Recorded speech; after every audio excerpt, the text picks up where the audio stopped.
સ્વાગત છે તમારું આપણી સૌની સહિયાર યુટ્યુબ ચેનલ ટ્રેકી નોલેજમાં। તો દોસ્તો, જે રીતે તમે જોઈ રહ્યા છો કે સર મારે ખાલી જગ્યા એટલે કે આટલા માર્ક છે, મને શેમાં ચાન્સ મળશે। આજે જે છે કેટેગરી સાથે જે છે તમને સંપૂર્ણ જે મેરિટની માહિતી છે દોસ્તો એ આપવાનો છું। દોસ્તો પહેલાં પણ એક વિડીયો મૂકેલો હતો, પણ આજે તમારી જે રીતની કમેન્ટ આવી રહી હતી કે સર હું આ કેટેગરીમાં છું, મારે આટલા માર્ક છે અને મારે બિન હથિયારીમાં મારે ચાન્સ લાગશે કે નહીં, હથિયારીમાં ચાન્સ લાગશે કે નહીં, કે જેલ સિપાહીમાં ચાન્સ લાગશે કે નહીં। તો દોસ્તો એવી તમે કમેન્ટ્સ કરેલી હતી, તો અમે આજે એના ઉપર જ તે વિડીયો બનાવેલો છે કે કેટલા માર્ક્સથી કેટલા માર્ક્સ હોય તો તમારું કઈ કેટેગરી વાઇઝ કે તમારું કઈ કેટેગરી વાઇઝ તમારું કઈ પોસ્ટ ઉપર સિલેક્શન થાય। તો દોસ્તો આજનો વિડીયો એનો જ છે, તો તમે પૂરેપૂરો વિડીયો જોજો તો તમને ખ્યાલ આવે કે તમારે જેટલા માર્ક્સ છે ને તમારું કઈ જે પોસ્ટ છે તેમાં તમારું સિલેક્શન થઈ શકે। તો દોસ્તો આજનો વિડીયો શરૂ કરીએ તે પહેલાં એક વાત જરૂરથી કહીશ કે જો તમે અમારી ચેનલમાં નવા હોય અથવા પ્રથમવાર વિઝિટ કરી રહ્યા હોય તો અમારી ચેનલને અત્યારે સબસ્ક્રાઈબ કરો અને બાજુમાં આવતી બેલ આઇકનને પણ પ્રેસ કરી દો કે જેથી આવનારા વિડીયોઝ છે અને નવી અપડેટ તમને તુરંત મળી જાય। અને સાથે સાથે દોસ્તો વર્ગ 3 અને વર્ગ 2ના જે મહત્ત્વની જે વસ્તુ છે દોસ્તો ટ્રિક સાથે વિડીયોઝ મૂકવાના ચાલુ કરી દીધા છે અને પહેલાં પણ મૂકેલા છે, તો તમે એનો પણ ચોક્કસ લાભ લઈ શકો છો। અને ડેઈલીના અપડેટ છે એના પણ વિડીયોઝ મુકાઈ રહ્યા છે, તો તમે એનો પણ લાભ લઈ શકો છો। અને તમે કદાચ વિડીયો જોવામાં તમારે મોડું થઈ જાય તો તમે અમારું પ્લેલિસ્ટ પણ ચેક કરી શકો છો। તો દોસ્તો વધુ સમય ન બગાડતા આજનો આપણો જે વિડીયો છે એ શરૂ કરીએ। તો દોસ્તો જે રીતની પોલીસની જે પ્રોસેસ રહી પહેલેથી માંડી અને છેલ્લે સુધી દોસ્તો, તો તમારે શરૂઆતમાં 2 વાર પરીક્ષા લગભગ રદ રહી હતી, એકવાર રદ થઈ અને બીજી વાર થઈ અને પછી પાછી જે થયું તો પછી રદ થશે। પણ દોસ્તો શરૂઆત છે જે છેલ્લે છે એ સારું એવું તમે કવર કરી લીધું, રનિંગમાં પણ સારા એવા માર્ક આવી ગયા છે દોસ્તો। અને ડોક્યુમેન્ટ વેરિફિકેશન છે એના પણ પ્રશ્નો થાય છે દોસ્તો કે ક્યારે થશે, પણ દોસ્તો એની કોઈ ઓફિશિયલ અપડેટ નથી। એટલે કોઈ એવું કહે કે મને તારીખની ખબર છે તો મિત્રો તમે ગુમરાશો નહીં, જ્યાં સુધી ઓફિશિયલ ના આવે ત્યાં સુધી તમે કોઈનું પણ માનશો નહીં, કારણ કે એવી ઘણી જગ્યાએ વાત થઈ રહી છે કે આ તારીખે જે છે એ 27 તારીખે જે છે ડોક્યુમેન્ટ વેરિફિકેશન થશે, પણ દોસ્તો આજે 27 તારીખ થઈ છે પણ હજી કાંઈ એવું થયું નથી। એટલે આવી ખોટી બાબતમાં તમે માનશો નહીં અને આવી રીતે કરી અને લોકો ગુમરાહ કરતા હોય છે દોસ્તો।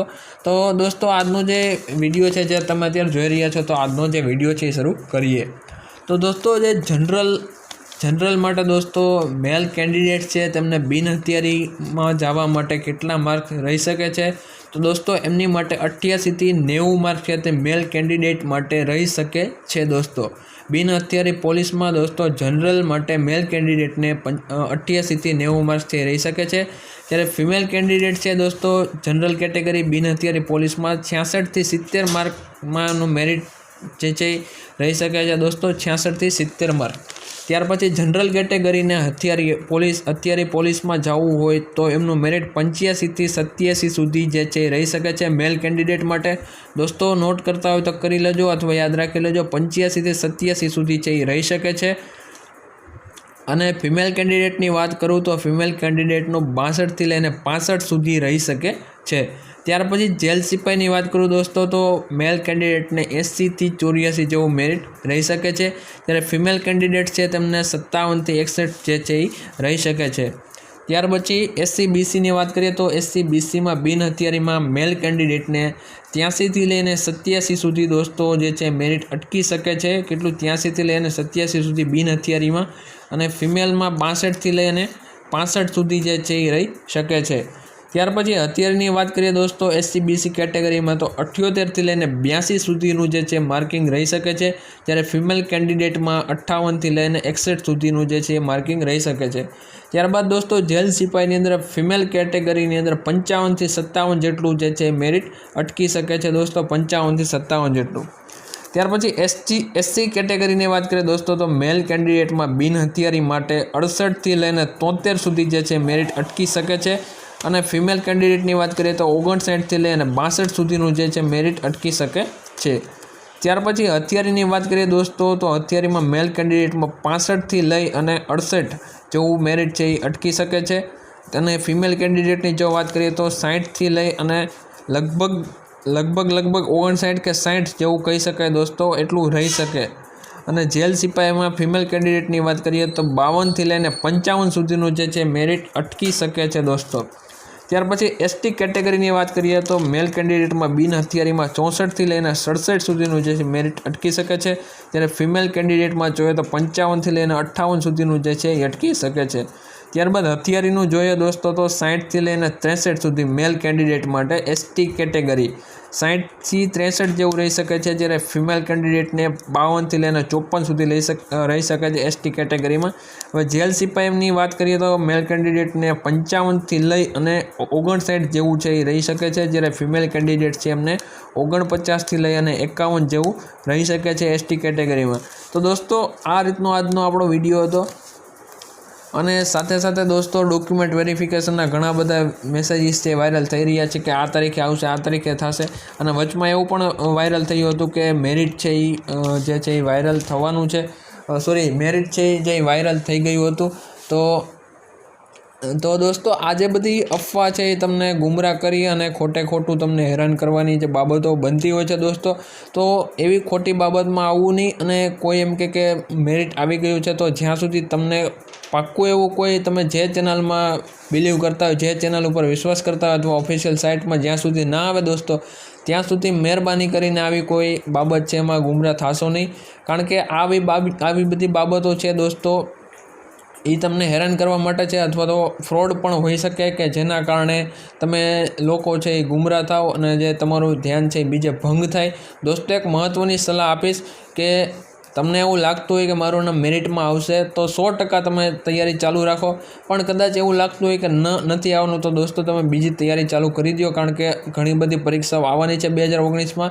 અને સૂત્રોનું જણાવું તો દોસ્તો કોન્સ્ટેબલની જે પરીક્ષા છે એ પણ આવી શકે એમ છે.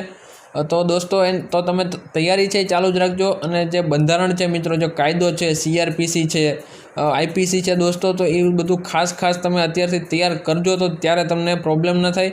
અને રનિંગમાં પણ ખાસ ધ્યાન આપજો કે જેથી હમણાં PIની પણ પરીક્ષા આવી રહી છે, ફોર્મ ભરાવાના ચાલુ થઈ ગયા છે, તો તમે એમાં પણ એપ્લાય કરી શકો છો દોસ્તો. સાથે નવેમ્બરમાં લગભગ આર્મીની SRPFની જે ભરતી છે બહાર પડી શકે છે દોસ્તો. અને આર્મીમાં પણ અત્યારે જગ્યા ભરાઈ રહી છે, તો તમે એમાં પણ એપ્લાય કરી શકો છો. અને 2019માં દોસ્તો 7600 કરતાં પણ વધારે જગ્યા છે, એની જે રિક્વાયરમેન્ટ છે એ પડવાની છે, તો તમે એનો પણ લાભ લઈ શકો છો. તો દોસ્તો મારું એક વસ્તુ કહેવાનું કે તમે અત્યારે શ્યોર હોય કે હું આમાં પાસ થઈ જઈશ તો તમે ગ્રેટ છે કે તમારી માટે સારી બાબત છે.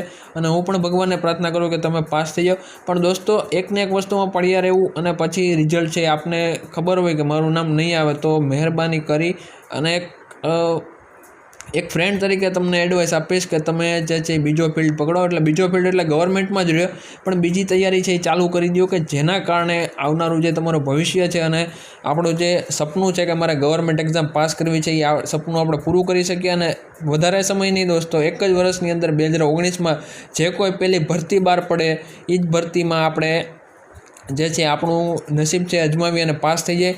દોસ્તો તલાટીની આવી રહી છે, જુનિયર ક્લાર્કની આવી રહી છે, સચિવાલયની આવી રહી છે. અને સાથે દોસ્તો આપણી ચેનલમાં એના વિડીયોઝ છે પણ અપલોડ થઈ રહ્યા છે. અને ગુજરાતી સાહિત્ય છે દોસ્તો એ થોડું ટફ રહેતું હોય છે, કારણ કે એમાં લેખકો બહુ બધા છે અને એમના તકલ્લુસ નામો છે, ઉપનામ છે, અને યાદ રાખવા છે કઠણાઈવાળું હોય છે, ઝડપથી યાદ નથી રહેતા. એક લેખકનું ઉપનામ છે બીજા લેખકના ઉપનામના ચાલ્યું જાય છે. તો દોસ્તો આવું ન થાય એટલા માટે બહુ ફની ટ્રીક સાથે અમે એનો વિડીયોઝ બનાવેલો છે, જે તમને ખૂબ મદદરૂપ થશે અને તમે સરળતાથી યાદ રાખી શકશો. અને પરીક્ષાના આગલા દિવસે કદાચ એકવાર તમે રિફર કરશો તો પણ તમને નહીં ભૂલાય અને હસતા યાદ રહી જશે. જેવી રીતે કહેવત છે કે જ્ઞાન સાથે ગમત, દોસ્તો એવી જ રીતના વિડીયોઝ છે અપલોડ કરી રહ્યા છીએ અને બહુ સરળતાથી તમને સમજાઈ જાય એ જ રીતની એમાં માહિતી મૂકેલી છે. તો દોસ્તો એ વિડીયો તમે અવશ્ય એકવાર વિઝિટ કરો કે જેનાથી તમને ખ્યાલ આવે કે કઈ રીતે તૈયારી કરવી. તમે તૈયારી બરોબર જ કરતા હોય છો દોસ્તો, પણ અમારો જે હેતુ છે કે ગોખણ પટ્ટીથી દૂર રહો અને જે કન્સેપ્ટ છે એ ક્લિયર કરો. તો દોસ્તો એમાં તમને પણ મજા આવશે કે જ્ઞાન સાથે ગમત. એટલે હવે એક વસ્તુ છે દોસ્તો, કન્ટિન્યુઅસલી આપણે વાંચતા જ રહેતા હોય તો થોડુંક આપણે બોર છે થતા હોય છે, પણ હવે થોડુંક રમૂજ સાથે જો આપણે વાંચતા હોય તો આપણે ક્યારે પણ ભૂલાતું નથી, એવો અમારો અનુભવ છે. અને જે સ્ટુડન્ટ છે એમણે પણ અમને કમેન્ટ્સ કરેલી છે કે સર આવી રીતે તમે ભણાવો તો વધારે મજા આવે છે. તો દોસ્તો તમે પણ આનો લાભ લો કે જેનાથી આવનારા જે સમયની જે ભરતી છે એમાં તમે સારામાં સારી રીતે ઉત્તીર્ણ થાવ અને તમારું જે સપનું છે એને સાકાર કરો અને અમને પણ તમારા સપનામાં સહભાગી બનાવો કે જેથી અમારો જે હેતુ છે કે અમારી ચેનલના જે વ્યૂઅર્સ છે તમે તો અમારી ફેમિલી છો અને ફેમિલીમાંથી કોઈક મેમ્બર્સ જો સારા એવા માર્ક્સ સાથે ઉત્તીર્ણ થાય